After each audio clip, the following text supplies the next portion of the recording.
Welcome to another lecture.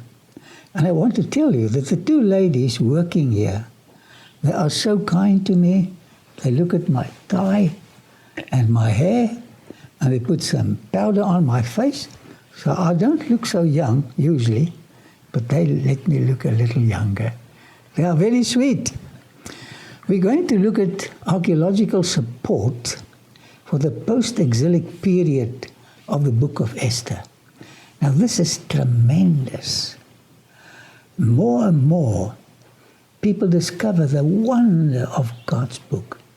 So we've neglected Uncle Mordecai for a while, but we're going to look at him now. Here is a signboard. Can you see it? If you have a careful look at the signboard, you will see the name of Mordecai. And we're going to study about Mordecai. Marduku is the other name. When you visit the mausoleum, you will also see Mordecai's name. So Mordecai and Esther were buried here. Besides the genealogy, there are fascinating stories of what happened to him, that's Mordecai, and other Jews after the Medo-Persian people. They became the new world rulers, the Medo-Persian Empire. So they changed from a Babylonian culture to a Medo-Persian culture. And sometimes it's difficult to change. But they say adapt or die. Are you struggling to adapt to a new system? Look at this. You know, I was so excited when I took a picture in the British Museum about this. He carried all Jerusalem into exile. That's Nebuchadnezzar. And what I'm telling you now is written on this tablet. And all the skilled, listen to this, skilled workers and artisans, university students of that day, a total of 10,000. He grabbed the cream and he took them to Babylonia. Only the poorest of the people, the land, were left. This is what 2 Kings 24 verse 14 says. So the elite class went to Babylon. So we're coming to Mordecai just now. In this lecture, we are going to look at two sets of clay tablets that were discovered and which shed more light on Mordecai. You know Loretta? I call her Loretta Key. She told me about this museum in Jerusalem. I've been there dozens of times. But there's so much to see in Jerusalem. And I was so happy when I went in here and I saw this marvelous collection. Oh, archaeology and the Bible are my food. The most recent Jewish discovery is called Al-Yahuda. It's written on this clay tablet, was a new capital for the exiled Jews. There's another cache of clay tablets, and it's called the Murashu clay tablets. But it's older than the Al-Yahuda clay tablets. Man, it's so fascinating. Clay tablets. Interesting light is shed on the events in the book of Esther by the cuneiform documents of the business house. Now these were wealthy people. The business house of Murashu, sons of Nippur. That was the sign of their business. And when Jews go into business, they do well. They come from the next two reigns after Xerxes, those of Artaxerxes and Darius II. So this is when they were discovered after these kings, Persian kings. On the right-hand side, we see the tomb of Artaxerxes. And to our left, there's a tomb of Darius II. He was called after his great-great-grandfather, Darius I, and he was Darius II. Very interesting. They reveal that the Jews formed an influential and wealthy minority in the city of Nippur and the rural areas belonging to it. Now, one of the ladies, technical ladies, will be screening a video that we did on Nippur, and you will enjoy it. Jews appear as partners in transactions in which large sums of money are involved, as administrators of districts and as rich money lenders. They became billionaires. And if you're a billionaire, you don't want to go to the ruins of an ancient Jerusalem, become part of poverty. All this evidence points to a time when the Jews received special treatment. They had harsh treatment during the time of Nebuchadnezzar, but now things change for the better. I'm reading this again. All the evidence points to a time when the Jews received special treatment, as was the case while Mordecai oversaw in Shushan. What? Appointing a Jew to the prime minister. God was good to his people. When this man had become great among the Jews and accepted of the multitude of his brothers in the Persian Empire, his name became a household word in Jewish circles. Can you believe it? And many parents gave their children the name Mordecai. Come, Mordecai. You know, we like to give our children names of some celebrities. And this impressed me. This impressed me. So the Bible speaks about, he is the author of the book of Esther. And now we get this information. The clay tablets say, Mordecai, Mordecai, Mordecai, Mordecai. The documents of Murashu, sons from the time of Artaxerxes, contain 61 personal names of Jews. This was a great discovery.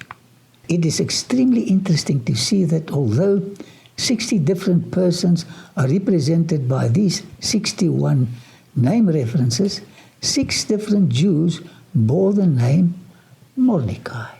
Mordecai, Mordecai. You know, the Bible is true, my friend. It speaks of Mordecai. The stones cry out. The clay tablets cry out. There was a Mordecai. I love archaeology and I love prophecy. This makes the Bible the most marvelous document ever written. Read your Bible. All of them apparently were born shortly after the events recorded in the book of Esther had taken place. A little later, the name fell into disuse again, as is seen from the fact that among the 46 names of Jews mentioned in the documents of the same firm, from the time of Darius II, I showed you his tomb just now, the name Mordecai does not appear. Yeah, shine comes only for a while, and when we die, the shine is gone. So let us appreciate one another. And if you want to call your son Mordecai, it happened in the past as well. Now we come to the old clay tablets. And this is one of the many Murashu clay tablets. You know, this clay tablet looks so uninteresting, but it speaks about the story of God's people in exile. This makes it a little different. There's the tomb again. The name Mordecai lived on during the time of Xerxes and Artaxerxes. When we come to the time of Darius II, and here's his tomb, his son, the name Mordecai was no longer given to children by the parents, because that was long ago. In May 1893, while clearing collapsed debris from a room overlooking the ancient ruins of Nippur, and this is Nippur, a group of local workmen made a startling discovery. Buried beneath the rubble, they found many clay tablets. You know, when the clay tablet is found, people are so happy because you get the news from a certain time period. Their exciting discovery caused a great tumult among the expedition from the University of Pennsylvania. I'm so glad for archaeologists and the work they're doing, giving us new light. This is one of your cameramen, Andre Foster. He's such a sweet fellow. The other one is Jaco Jordan. Between 1889 and 1900, a team was assembled to excavate in Nippur. This is why we went there with the cameraman. Thousands of texts still housed at the University of Pennsylvania are continually being studied by Assyriologists. Did you know that we've only translated 40,000 clay tablets? This is 40,000 of 2 million. Greater excitement concerning the truth of the Bible will soon be translated. During the 3-generation height of the Murashu firm, Nippur was a very prosperous and influential economic center.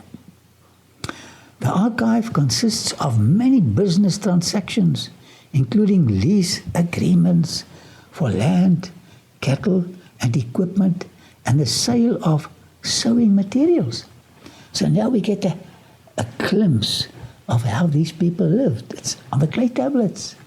The Murashu clan were influential landowners and agricultural managers involved in lending and banking in and around the ancient city of Nippur.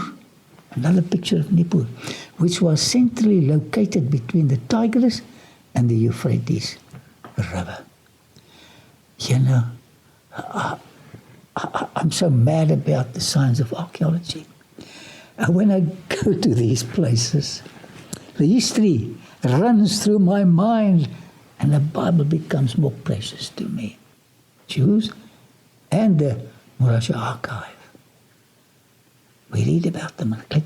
It is well attested that many Jewish exiles carried away by Nebuchadnezzar were settled in the region of Nippur.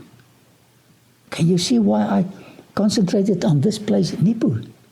And you know, Assyrians, then the Babylonians, they exiled the northern part of Israel and Judah, and then we come to the Persians. Now they could own businesses. They were no longer slaves. God was good to the Jewish people during the post-exilic period. Copies of contracts made by Jews testify to the existence of Jewish communities in 28 settlements in the Nippur area. This is an important place in history. Look at this, the Kebar River. The Bible speaks about it. Now Ezekiel mentions in multiple places the community of the exiles by Shebar Canal. And here you see it on a clay tablet. It's in the Bible. Oh, I'm so excited about archaeology and the Bible. Here you see it. Evidence for Jewish settlement in the Kebar region is also known from several other cuneiform inscriptions discovered at Nippur. Oh, you're going to enjoy the video on Nippur, which Marna is going to show you. Another Nippur clay tablet.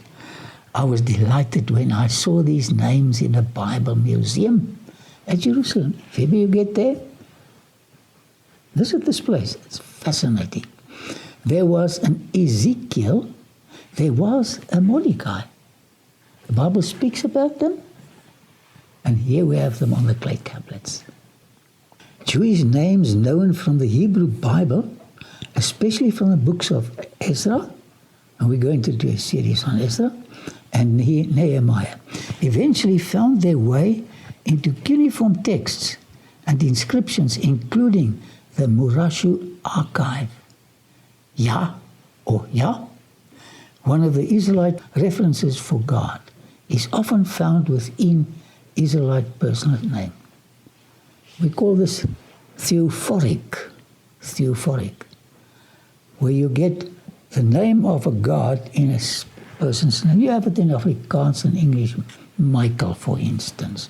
It's a theophoric name, because God's name is in the name. And here you see many of them. Yah or Yah, one of the Israelite references for God, is often found within Israelite personal names, as you can see. According to Coogan, names containing Yah, Y-A-W, do not occur in New Babylonian sources before the exile. So this is so fascinating. They wrote the name of God, Yahweh, differently.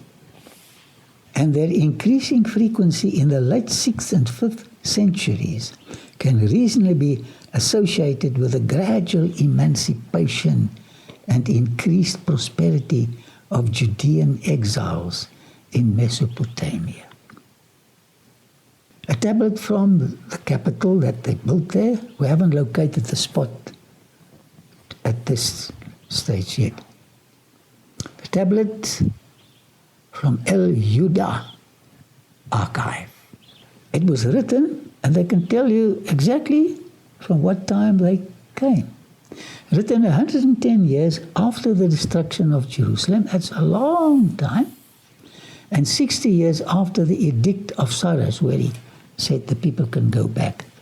Clay tablet confirms the authenticity of the Bible. And I'm looking forward to the next 1.5 million clay tablets that would be translated. Yah or Yah, one of the Israelite references for God, is often found within Israelite personal names. They do not occur in New Babylonian sources before the exile, and their increasing frequency in the late 6th and 5th centuries can reasonably be associated with a gradual emancipation and increased prosperity of Judean exiles in Mesopotamia. They got new masters that were very kind to them. An unusually large number of Jewish names known from the Hebrew Bible, especially from the books of Ezra and Nehemiah, eventually found their way into cuneiform texts and inscriptions, including the Marashu archive. Here you see one of them. You read these names on the clay tablets. The Bible is so wonderful. These texts, written in Aramaic and Akkadian, mention about 80 distinctively Jewish personal names. Shabbatai, Minei Yamin, and Haggai. And we're going to look at the series on Haggai as well. So here you read the names. For the first time in history, they were lying underneath the soil of Mesopotamia. And God said it's time for them to be discovered. These people are presumed to be descendants of the Judean exiles who were still living in Babylonian in the late century, 5th century BC, in the days of Ezra and Nehemiah. Here you've got the names. Just look at here. Bible names. You know, when you read the list of names in the Bible, it sounds so boring. But here you get them on clay tablets. It is indeed difficult to imagine the situation and trauma experienced by the exiles when they first arrived. Sure. You know, I checked up the stress levels. The first one is death. Second one is divorce. The third one is going to a different location. It's very stressful. New people, new rules. Yet over time, the vast number of references to Jewish settlement in and around Nippur suggest that these exiles became embedded into society over time. Embedded into society over time. Maybe you've moved into a new location. Do what the Jews did. Embed you and get you embedded in the new society. Adapt or die. We can adapt. Jews appear in the archive as agriculturists. Remember the 10,000?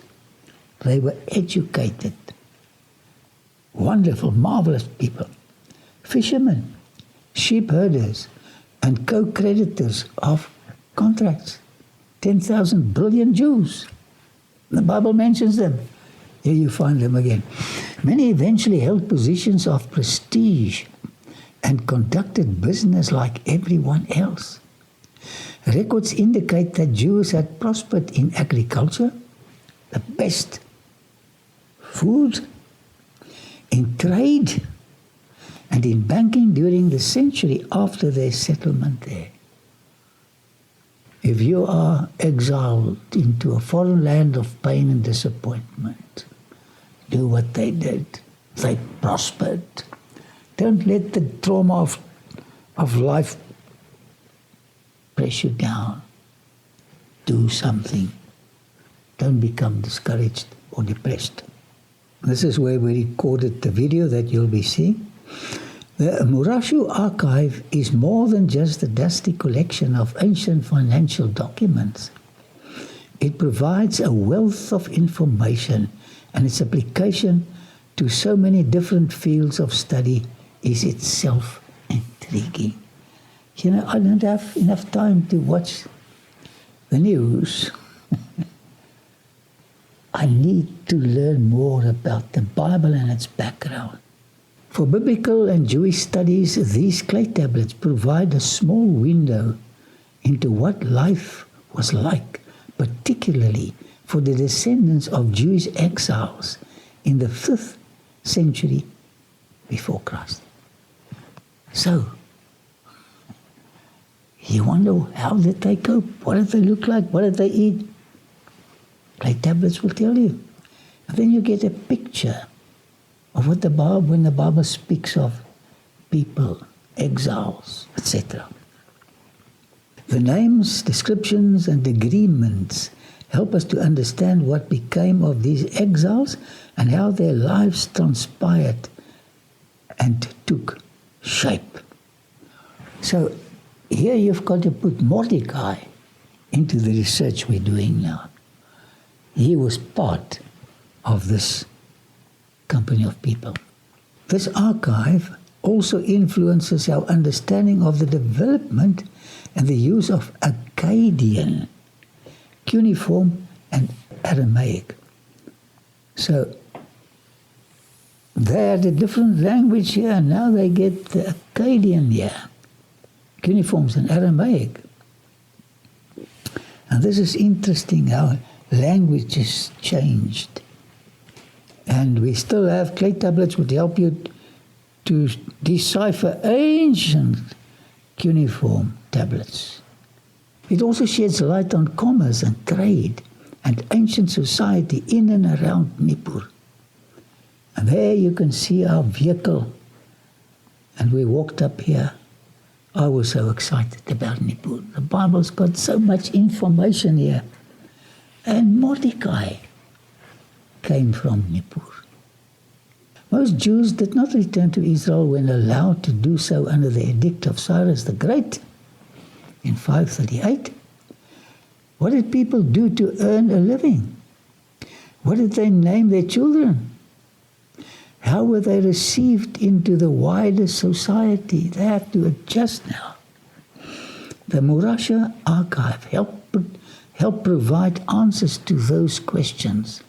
Even if brief and incomplete, they offer pieces of a puzzle that when put together, create a bit of a picture of Jewish life in ancient Mesopotamia. Oh, this is a great study. While filming the story of the Jewish exiles and Mordecai here in Nippur, I thought of the advice Jeremiah gave them. It's valuable to listen to advice of the prophets of the Bible. They did. And let's see what happened. 29:4. This is what the Lord Almighty, the God of Israel, says to all those I carried into exile from Jerusalem to Babylon. So what was the advice? Build houses and settle down. Plant gardens and eat what they produce. So if you're in exile, my dear friend, maybe your wife left you, maybe there's crime in the family. Oh, we're all in some kind of exile. Build houses and settle down. Jeremiah. Plant gardens and eat what they produce. And you know, the 10,000 Jews that went to Nippur did this. And they forgot about the exile and they became wealthy, prominent people.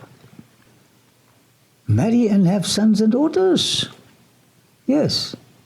Find wives for your sons and give your daughters in marriage so that they too may have sons and daughters. Increase in number there. Do not decrease. So if you can have another child, go for it. Jeremiah's advice. 29:7. Also seek the peace and prosperity of the city. Don't say bad things about the municipality. Also seek the peace and prosperity of the city to which I've carried you into exile. Pray the Lord for it, because if it prospers, you too will prosper. Fantastic, beautiful advice. By the way, if you're moaning about your municipality, listen to what Jeremiah says and change your attitude. You know, the Bible refers to a brilliant woman of Tekoa. Now, this is a woman of Tekoa, but not the one from the Bible. But listen to the words of Jehoshaphat at Tekoa. You know, this is what I like about archaeology. The Bible speaks of Tekoa. And here we visit Tekoa. It's still there. Early in the morning they left for the desert of Tekoa.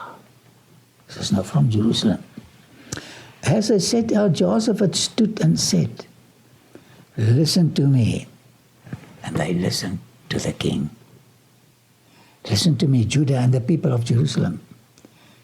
And then he says two things. Have faith in the Lord your God. Have faith in the Lord your God. You know, he's big enough, strong enough to help you out of your mess. Have faith in his ability to help you. Have faith in the Lord your God, and you will be upheld. If you're down, have faith in God, and you will be lifted up in spirits. And then the following few words. Have faith in his prophets, and you will be successful. When you read something in the Bible written by a prophet, and you do it, you will be successful. 2 Chronicles 20:20. One day in heaven. One day in heaven. Would you like to be there? Man, I want to meet Esther and Mordecai there. I want to meet a few others there. Mordecai. So now we know a little more about Mordecai. Father in heaven, thank you for the science of archaeology, making the Bible a more attractive and interesting book. And thank you for a heaven that waits for us.